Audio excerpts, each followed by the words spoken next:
अस्सलाम वालेकुम, मैं हूं डॉक्टर मोहम्मद उस्मान। आज मैं आपके लिए लाइसोविट सिरप पे एक वीडियो लेके आया हूं। लाइसोविट सिरप विटामिन डिफिशिएंसीज के लिए इस्तेमाल की जाती है। जिन लोगों को विटामिन की कमी है प्रेगनेंसी के दौरान, या खुराक की कमी की वजह से, या किसी बीमारी की वजह से उनमें विटामिन की कमी है, उन हजरात में लाइसोविट सिरप बहुत फ़ायदेमंद साबित हुई है। लाइसोविट एक डाइटरी सप्लीमेंट है जिसमें बहुत सारे न्यूट्रिएंट्स हैं, जैसे vitamin B1, vitamin B2, vitamin B6। ये हर उम्र के हजरात के लिए एक बहुत अच्छी और फ़ायदेमंद सिरप है।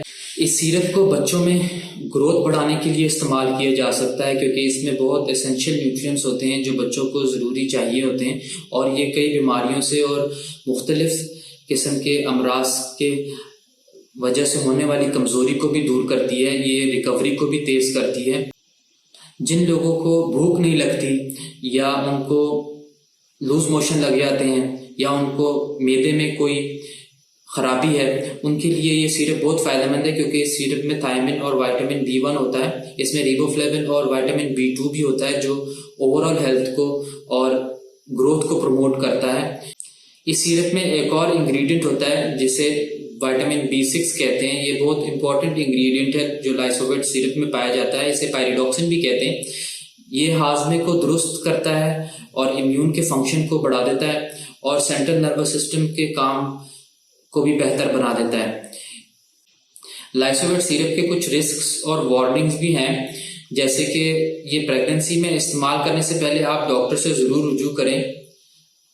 इस मेडिसिन को लेने से पहले ब्रेस्ट फीडिंग मदर्स को डॉक्टर से कंसल्ट करना चाहिए, क्योंकि ये ब्रेस्ट मिल्क में पास हो जाता है। और अगर आप एलर्जिक हैं विटामिन C से, विटामिन B1 से, B2 से या B6 से, तो लाइसोविट सिरप को इस्तेमाल करने से परहेज करें।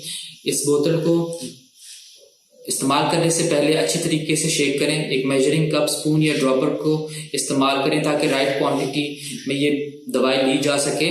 और इस दवाई को बजरिए मुंह के लिया जाता है। ये खाने के साथ या खाने के बगैर दोनों टाइम पर ली जा सकती है। इसकी प्रिस्क्राइब डोज और फ्रीक्वेंसी को फॉलो करें। ना ज़्यादा मिकदार में इसे लें, ना कम मिकदार में इसे लें। इसकी अडल्ट डोज 1 से 2 टीस्पून पर डे है, या फिर आपके डॉक्टर के मुताबिक की हुई तजवीज़ करदा डोज को इस्तेमाल करें।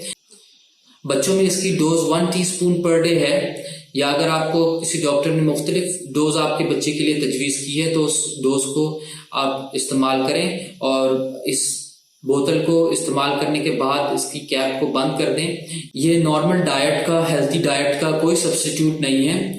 इसके कुछ साइड इफ़ेक्ट्स भी हैं, जैसे लूज मोशन लग जाना, पेट का ख़राब हो जाना, या कब्ज़ का हो जाना। अगर आपको कोई भी ज़्यादा ज़िमनी असरात महसूस हों तो आप अपने डॉक्टर से फ़ौरन रुजू करें। उम्मीद है आपको मेरी ये वीडियो पसंद आई होगी। हमारे चैनल को लाइक करें, शेयर करें और सब्सक्राइब करें।